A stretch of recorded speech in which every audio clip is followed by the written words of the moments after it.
Hello there, this is Dana Arcuri, author, speaker, and wellness advocate. And today's topic is getting into some very deep aspects to do with the healing process. And today's topic is called Narcissist Abuse Recovery. And so because this is such a serious matter, we may need to break up the topic into a few different aspects because recovery is so lengthy and it does require a lot of time and effort and healing. And there's so many different aspects involving recovery. We're going to focus today on more of the beginning stages of recovery. And then as time goes on, I may record other videos that can just implement other areas of concern and helpful tips for your recovery with your narcissist. Now we have to understand it's not always just a narcissist that you're recovering from. It could be just negative relationships, from broken relationships. Whether you're married, whether you're going steady, whether it's your family or a person who used to be your best friend and the relationship became toxic and you had to end it and cut the ties, we must understand that it's extremely painful. And if it is your family, such as your birth family or a spouse, it's extremely heartbreaking. It's really extremely difficult for people to just reach that place where they do decide to end the relationship for once and for all. Now, if there's children involved, it becomes even more complex and very complicated because with kids, husbands and wives have to stay in contact in most situations, especially when there's child support and other things that happen between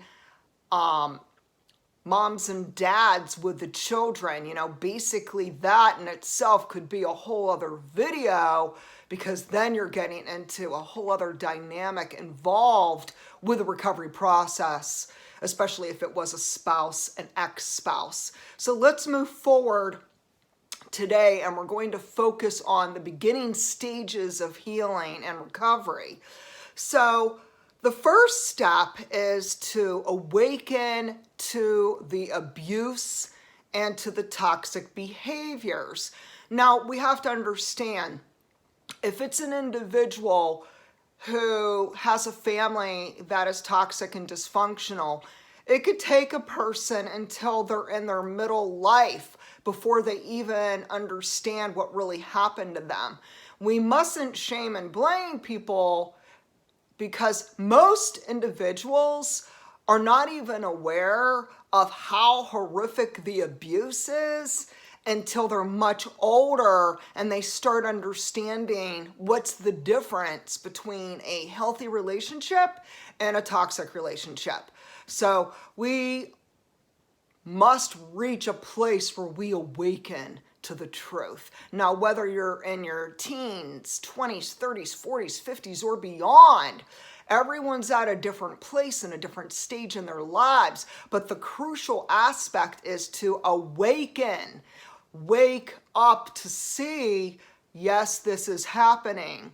There are signs everywhere. You may realize, whether it was your spouse or whether it was your mom, your dad, your siblings, or what have you, you may realize that you have spent years or even decade after decade living a life that was extremely toxic, malicious, and abusive. For some people, it was mental abuse, the name calling, the parents saying you're not enough, or saying you're fat, you're stupid.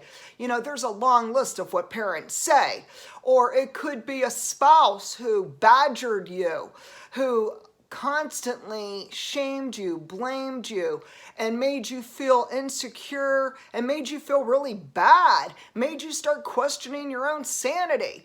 And that's the problem we have to understand, is the reason these toxic relationships go on for so long, especially when it is our birth families, is that we are brought up at a young age to think think that it's normal. So what's abnormal is the abuse, the domestic violence, the mental backlashing, the sexual assaults. You know, there's so many different things that can happen under a roof of a home that's extremely dysfunctional. But the point is that most people don't realize how toxic it is until years later. And then you start awakening, and then you start acknowledging. So the first thing is, number one, awaken to what's really happening. Next would be acknowledge what really did take place. And for most people, this is extremely heartbreaking. We could have a dozen emotions that surface. We might feel sad. We might feel mad. We might feel disappointed. We might feel confused. Some of us have deep, deep depression because we're so disturbed at what happened. When we start putting the pieces of the puzzle together, what took place when we were children, teenagers, young adults, and even now as adults, if the mental abuse or physical, sexual abuse is still happening, it is just horrific to get to this place where you say, yes, it really is true. It really is happening. This is what's going on, and it's crazy. Next, we have to understand that there's this veil. It's like a cobweb of lies. Oftentimes, this veil blinds us. Once again, if you're a child and you're brought up in this dysfunctional home, you may not know right from wrong. You may not know abuse from healthy relationships. You know, you're a kid. You're innocent. It's not your fault. So let's make it real clear. If this is something you relate to, and it was your family, especially your birth family, mom, dad, sisters, brothers, grandparents, aunts, uncles, cousins, what have you, we have to understand that there's a lot of times children are just brought up in this extremely unhealthy environment, and they are the innocent victims. We must understand that. And then what happens is they grow up.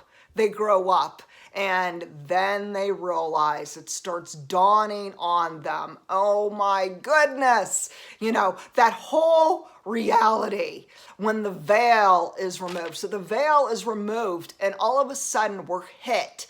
And it starts off where it might be just a few trickles of memories.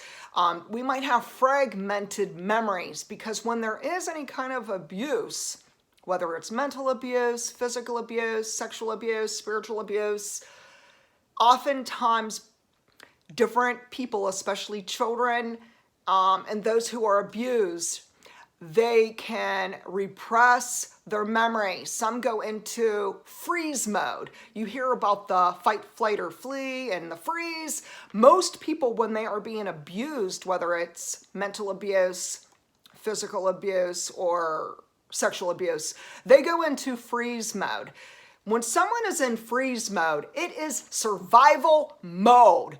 Your body shuts down to protect you. You don't always remember all the horrific events that took place, because your brain is so brilliant. Your brain wants to protect you.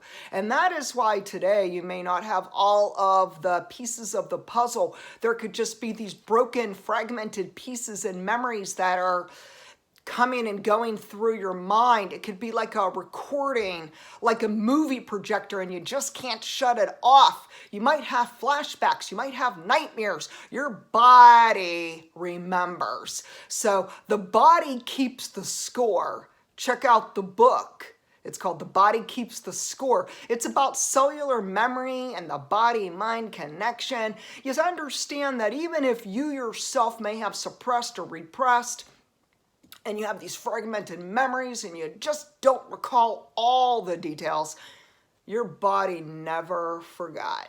Your body always remembers. And that's why some people today are dealing with chronic pain, anxiety, panic attacks, complex PTSD, autoimmune conditions, depression, and so much more. That's why there's such a skyrocketing statistics of suicide, alcoholism, and drug abuse, because people are numbing out. It hurts so bad when we realize what happened to us, when we understand the horrific experience and we connect the dots of our past. It is extremely disturbing. There are times we might go back into fight, flight, or freeze. We might have flashbacks that are like a nightmare, just absolutely wicked. We may need some help and support along the recovery process. Give yourself that safe space. Make sure you're safe. If you're in this situation, your safety is number one, and it's crucial. Do what you can to remain safe from the abusers and the predators. Next, we have to understand that this whole illusion we had all these years, this illusion that we had a happy family, we had a happy mother and father, and we had a happy marriage, for those who were married to the narcissist, this illusion is just shattered. It's just shattered. And what's left is the ugly truth. Yes, we were abused. Yes, we went through hell and back. Yes, we were tortured. It may have been physical, it may have been mental, it may have been bullying and harassment and put downs and criticism, it may have been sexual assaults.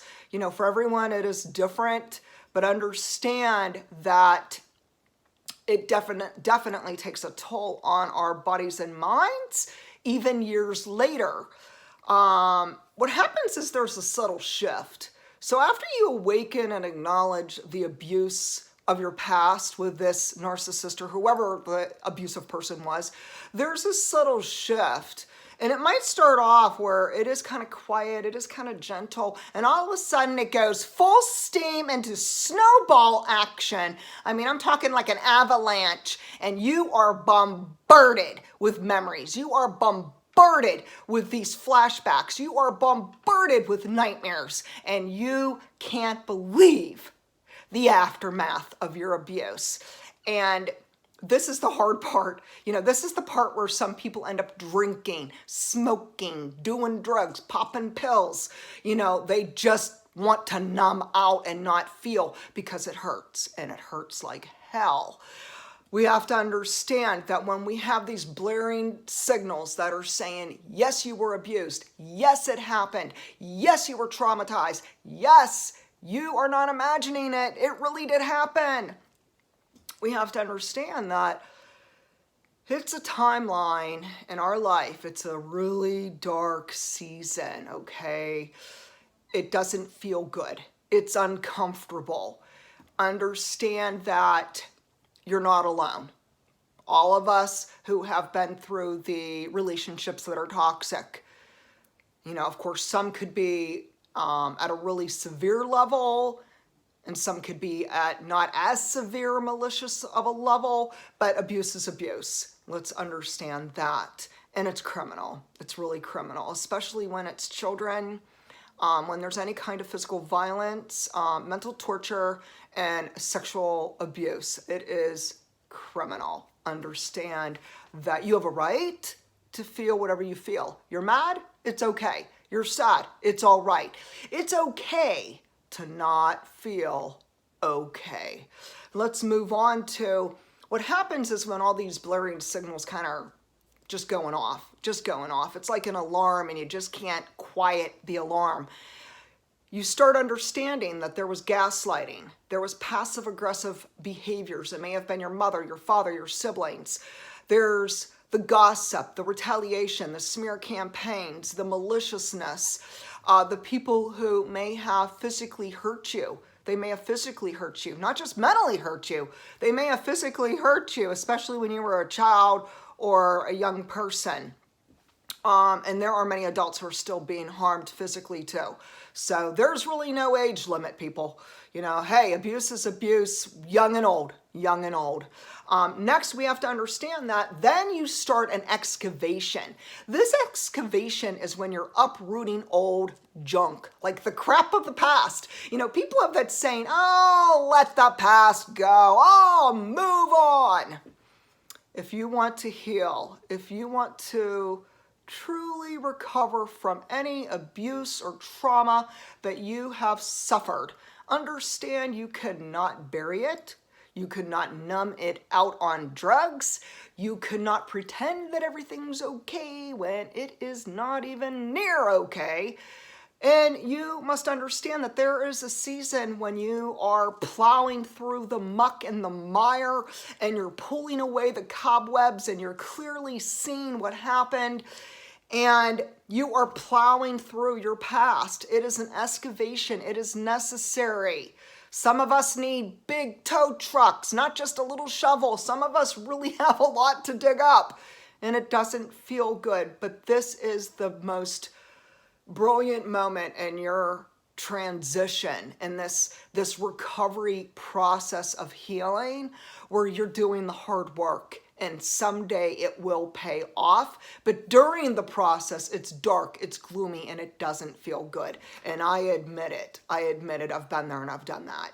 Next, we have to understand that we need to reach a place where at least to ourselves, we admit and we say, yes, the abuse really did happen. Yes, it was really that bad. It was really that bad. And as I have completed my 5th book, Soul Cry, Releasing and Healing the Wounds of Trauma, I have seen things in a new light. It has helped me uncover some suppressed memories. It has helped me work through that excavation process. It has really deepened the healing journey. It's extremely therapeutic for me. And I've seen things totally different now. There are new things that have been unraveled. Some of it is absolutely horrifying. And when my book is released, hopefully in January 2020, and if you read it, you'll find out for yourself. And I'm sure everyone will together say, yes, it really was that bad. Next, we have to understand that what's really important in our healing recovery is to create healthy boundaries. If for any reason the people who are toxic, abusive, and hurtful towards you disrespect your boundaries, it may be necessary to cut them out of your life permanently. Pray about it, consider it, spend time really making an effort to promote your healing.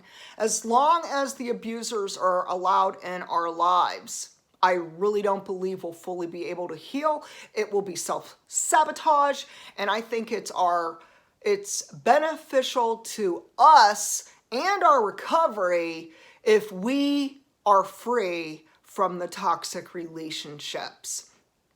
But of course, it's your life. You do what you need to do to take care of you and to promote your own recovery. Next, we have to understand that during this recovery process, we become truth seekers. We do shine a light on the dark of our past. You know, there's that whole thing that darkness and secrets are evil, and if we remain secretive and we don't shine the light on that evil, it's still evil.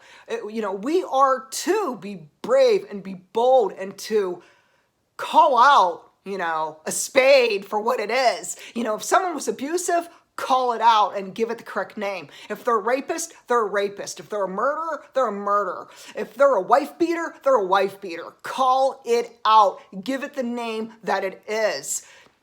Really stand up for yourself and be able to be a truth seeker. Use wisdom in your healing journey. And understand that when you start speaking the truth and you decide you will not keep family secrets, you will not keep secrets, you're going to tell the truth, there will be those who are toxic who will come up against us and try to call us liars, say we're crazy. They'll play a lot of games, the circus is nuts, because that's when they just kind of come out of the woodwork. They show up out of nowhere and they'll try to harass us and bully us. But you must continue speaking the truth and disengage from the naysayers and the toxic people. Next, it's really important that if you are feeling extremely fragile, traumatized, highly disturbed, and legitimately angry, we have to understand the anger is justified. If someone hurt you, whether it's mental, whether it's physical, whether it's sexual or spiritual or what have you, we have to understand it is justified anger. It's okay to be angry and in productive ways to express your anger. Some people like to work out. Some people like to write. Some people like to sing and dance. Some people like to find healthy ways to release that anger, and that is extremely beneficial for us, and I definitely encourage you to do that. Next, we have to understand that it's important to seek support. It could be a psychologist, it could be a therapist. Make sure they are trauma informed. It is crucial when you seek support that whoever this person may be, that they're very aware, trained, educated, and knowledgeable and experts on the trauma that you're dealing with. Next, understand there's also online support groups. There's online support groups. Facebook has a ton of them. There's a lot of support on Twitter and other different websites. Seek support. It is such a breath of fresh air when there's other people who relate to us and we share a common bond. We are stronger together, and this is so vital to our recovery. Next, understand that recovery is not overnight. It's not in 1 week, 1 month, and it's definitely not even in 1 year. I'm past my 1 year mark on the whole going no contact. But I have to say that there's still things I'm unraveling. So we have to understand that even when there's 1 year, 2 years, there are some people, they're already into like their 10th year, their 20th year, being no contact with their abusers or the narcissist. Wow, I give them 2 thumbs up for how far they've come. So awesome. Wow. I am just really, really impressed with people who stand strong in their boundaries and they stay true to themselves and they just walk that healing path. We have to understand, though, that for us, people who are in the beginning stages, there will be bumps in the road. It's okay. It's all right. You're going to get through this. And together, we're going to be stronger. We're going to be stronger. We will rise up out of the ashes. We will continue to heal. Next, understand that, yes, it could be grueling. Yes, it's painful. But it's life-changing.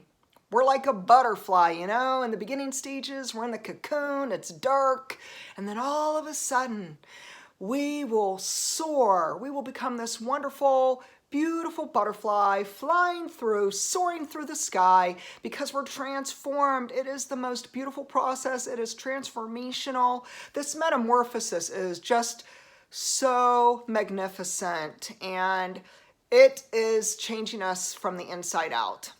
It makes us stronger too. Understand that while you're going through this recovery, practice self-care. Please nurture yourself. You deserve it. Understand that you need to respect yourself. So before anyone else respects us, we have to have self-respect. And then we have to require others to respect us. Now, if they don't, then they have no business being a part of our life. Adios. Adios. And the next thing, and this is the last, and this is really important, and this is what I've experienced and what I write about and I talk about. There's so much wisdom. There's so much wisdom along this recovery journey. When we're healing, it's like an onion, okay? And think about the onion. So we peel back, we start peeling back that first layer of the onion. Our eyes could sting, it could burn, it could hurt, okay? It's normal to feel that way. But understand, but like an onion, we're peeling back the layers of the abuse, of the gaslighting, of the smear campaigns, of the maliciousness, of the torment and the trauma and all the BS that we have suffered. But it's beautiful because what's happening is we're seeing things in a new light. We're gaining wisdom. We're getting stronger. We have more courage. And ultimately, in the end, we're going to be better people. We are more empathetic. We have more compassion. We're kinder people. And we care about others who are going through this same journey, this healing journey. So today, share with me, what are you doing on your recovery journey? Are you right now in the middle of deciding on going no contact? If you have been no contact, how long have you been away from or cut the ties from whoever it is? Is it your ex-spouse? Is it your family? And then I just want to applaud you. I want to cheer you on because you are an overcomer. And I am so proud of how far you've come. And I want you to be proud of how far you've come. Woo, we've come a long way, baby. And if you'd like to check out my website, you could go to danaarcuri.com. Thank you and have a wonderful weekend.